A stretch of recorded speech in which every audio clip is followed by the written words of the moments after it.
Vous vous sentez mou, triste ou déprimé juste après un moment de plaisir et je vous explique pourquoi. C'est une histoire de dopamine. La dopamine, c'est une substance chimique neuromodulatrice, c'est-à-dire qu'elle est sécrétée dans le cerveau et elle va réguler les notions de douleur, de plaisir, mais aussi d'effort pour aller vers le plaisir. En d'autres termes, la dopamine vous pousse à faire un effort pour aller vers quelque chose qui vous fait du bien et vous permet de survivre, comme sortir, sociabiliser, manger ou avoir des rapports sexuels.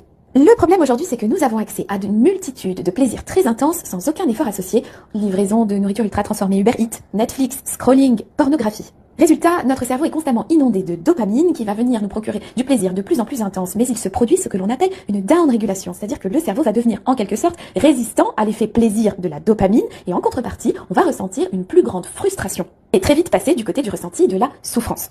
C'est pour cela que l'on ressent ce qu'on appelle le craving, qui nous pousse à rechercher ces stimuli de plaisir de plus en plus, de manière frénétique, manger du sucre, fumer une cigarette, se droguer, consommer du porno, etc., etc.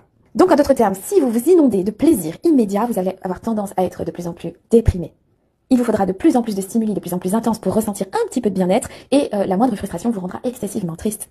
Donc essayez de comprendre la chimie de votre cerveau et faites attention à vos habitudes, essayez d'identifier vos addictions et notamment on parle de plus en plus de dopamine reset pour retrouver une sensibilité cérébrale normale à la dopamine et redevenir libre et heureux pour votre santé. Votre cible doit rester informé. Abonnez-vous.